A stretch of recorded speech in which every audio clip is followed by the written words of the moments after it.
Salve família vascaína, Lineker na área aqui no canal, seja bem-vindo ao nosso vídeo na manhã dessa sexta-feira, manhã completamente infeliz para nós vascaínos, infelizmente rodada 29 muito complicada, rodada que o Vasco mantém-se dentro da zona do rebaixamento com 30 pontos, perde em casa para o Internacional e vê alguns de seus concorrentes, né, a ficar na Série A, somando pontos enquanto fica paralisado ali na zona da degola. Já é a segunda derrota seguida, entre parênteses, né, dentro do Rio de Janeiro, uma derrota no Maracanã para o Flamengo e outra contra o Internacional em São Januário ontem. Infelizmente, uma performance patética da equipe do técnico Ramon Dias, e a gente vai falar muito sobre isso, muito sobre a rodada, muito sobre os próximos jogos.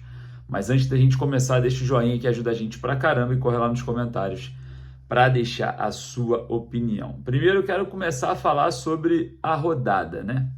O Vasco ficou com 30 pontos, desceu aí uma posição porque o Santos venceu, e diga-se de passagem, tá? Com arbitragem polêmica, como sempre a gente vem falando, né? Mas parece que não adianta nada. A representatividade que tem no Vasco em prol do clube junto à CBF é patética.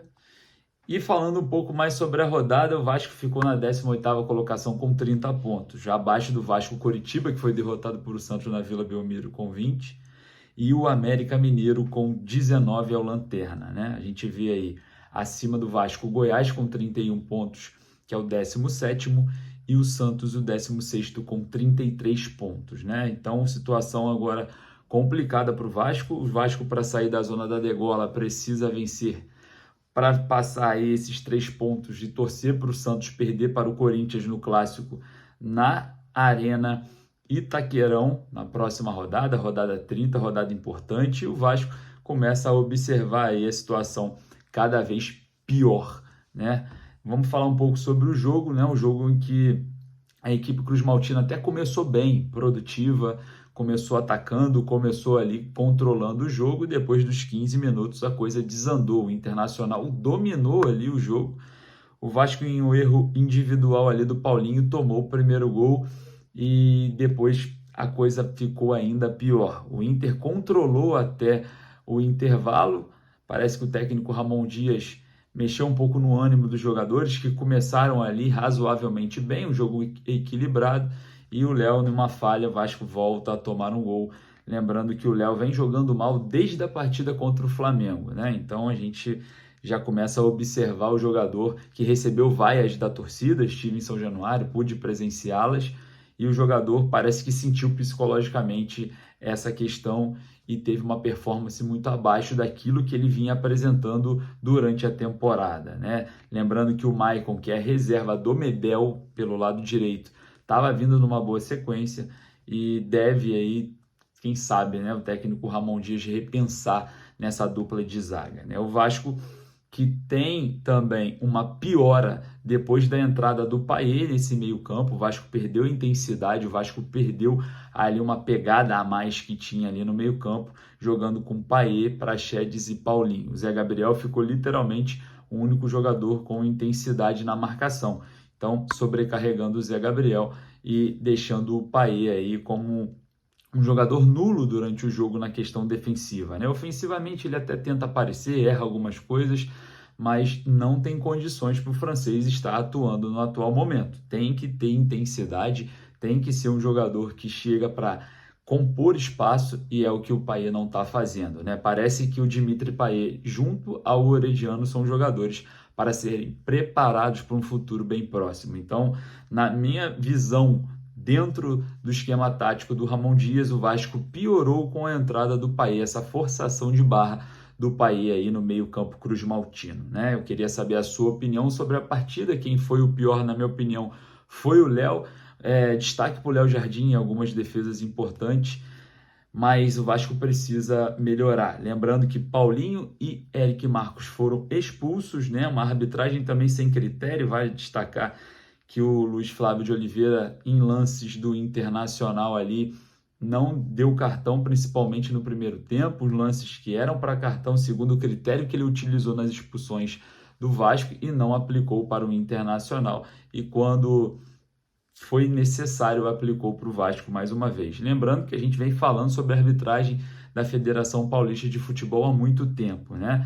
No jogo contra o Flamengo, Rafael Claus, de São Paulo. No jogo agora contra o Inter, Luiz Flávio de Oliveira, de São Paulo.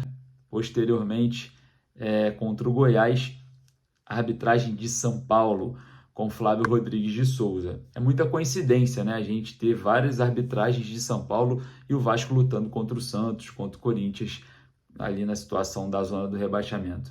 É muito complicado, né? E falando sobre a arbitragem, jogo do Santos, tivemos uma situação muito inusitada, né? Foi expulso ali um jogador do Coritiba de forma injusta e o Santos conseguiu virar a partida em mais uma arbitragem, só que do Rio, né? Do Rio de Janeiro, lá o árbitro da partida contra o Santos, né? O Wagner Magalhães, né? Infelizmente. Muita coisa que a CBF deixa a entender. O Vasco vem mais do que prejudicado nesse Campeonato Brasileiro. Contra o Palmeiras nem sequer a regra foi utilizada. O Vasco perdeu aí para o Palmeiras por 1-0, entrando no jogo com 1-0 no placar, desrespeitar a regra e nada aconteceu. Contra o Bragantino, no empate com 1-1, pênalti claro que o Daronco não deu, nada aconteceu. Contra o Santos, em São Januário, 4 pênaltis por Vasco, nem o VAR chamou o árbitro para analisar, nada aconteceu. E a gente vai se arrastando aí nessas polêmicas de arbitragem e o Vasco se encontra nessa situação na tabela. Aí eu falo para vocês, aonde está o CEO Lúcio Barbosa? Eu já estou achando, na verdade, é frouxo. Eu sei que a gente pode estar exagerando, mas o Lúcio Barbosa não pode fazer nada. Pode sim, ele é o CEO, ele precisa se posicionar. O Vasco não tem representatividade nenhuma, ninguém representa o torcedor do Vasco. A CBF faz o que quer, a arbitragem faz o que quer e ninguém fala nada. É um absurdo o que vem fazendo com o Vasco aí na temporada e ninguém aparece para... É só notinha oficial, o torcedor vascaíno não aguenta mais.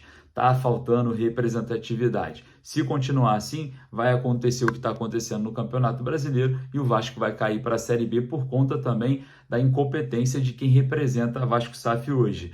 E aí, também não tem como a gente cobrar muito do Lúcio Barbosa, que era vice do Luiz Melo, né? Para ser vice do Luiz Melo tem que ser muito ruim, tem que ser...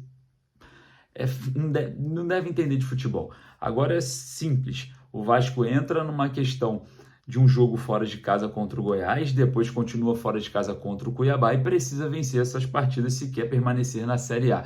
É inegociável as próximas partidas. Eu queria saber a sua opinião, deixa lá nos comentários. Desculpa o desabafo, desculpa a voz, eu estou voltando agora de São Januário e ainda estou me recuperando aqui as cordas vocais. A gente fica um pouco chateado, xinga, grita e fica um pouco desnorteado depois dessa derrota, infelizmente. Mas vai lá, deixe sua opinião. Forte abraço, saudações vascaínas. Depois a gente volta aí com mais notícias. Fala, rapaziada, aqui do canal Mário Coelho Vasco e do canal Os Vascaínos. Eu tô aqui com estreantes no Caldeirão aí, ó. Se apresenta aí, galera. Se apresenta Vascão, hein? Eu sou o Walter, somos lá de Matão, interior de São Paulo, pertinho de Araraquara. Trazendo meu filho pela primeira vez aqui em São Januário. Vitor Tel aqui, ó. E o Vitão. E o meu sonho também, né? Primeira vez também em São Januário. Vamos lá, Vascão. É hoje, hein? 2-0, Vascão. 2-0 Vasco, gol do Vegas. Qual é a sensação de estar no Caldeirão aqui pela primeira vez? E já deixa o seu palpite. Quem vai fazer os gols aí? Cara, é demais, né, cara? É assim, é emocionante, primeira vez. A gente fez o tour essa semana ainda, na terça, eu mais meu menino. Cara, é demais, assim, não tem explicação. É demais. E assim, 2-0, Veguete e quem outro, Vitor? Paiê! E aí, qual é a sensação? Pô, eu fui fazer um tour aqui, que nem falou, terça-feira. Primeira vez que eu vi o campo, no que eu entrei, no olho lacrimejou, segurei, arrepiou. Chorei demais quando eu vi o campo, não tinha jeito não, colina histórica, né? Vai ser 2-0, gol do Veguete e Paiê mesmo. Aí, ó, Verrete e Paiê, então vamos lá agora matar a vontade da estreia aqui, ó, do Caldeirão São Januário, portão 9, acesso da arquibancada onde ferve, aonde vocês acompanham aí o Caldeirão tremendo. E eu tô aqui com meus amigos aqui do interior de São Paulo entrando no Caldeirão. Vambora, vamos seguindo, ó. Bora. Sensação de entrar pela primeira vez em São Januário aqui, ó, pra vocês aqui no canal. E a gente vai estar aí, ó, trazendo seguidores do canal aqui. Não esqueça aí de se inscrever. Não esqueça de deixar o seu comentário. Primeira vez no Caldeirão aqui, a sensação de estar pisando primeiramente aqui, ó. Primeira vez, né? A primeira vez sempre é inesquecível. Então, tá aí, ó. Meus amigos partindo, entrando no Caldeirão de São Januário, hein? Aí, ó. Então você que quer realizar esse sonho de estar no Caldeirão, você que tem esse sonho, uma hora vai chegar. E é a realidade do torcedor vascaíno aqui no Caldeirão aí, ó. Olha que bacana, chegamos no Caldeirão de São Januário. E é isso, daqui a pouco a gente volta com mais informações. Forte abraço, saudações vascaínas.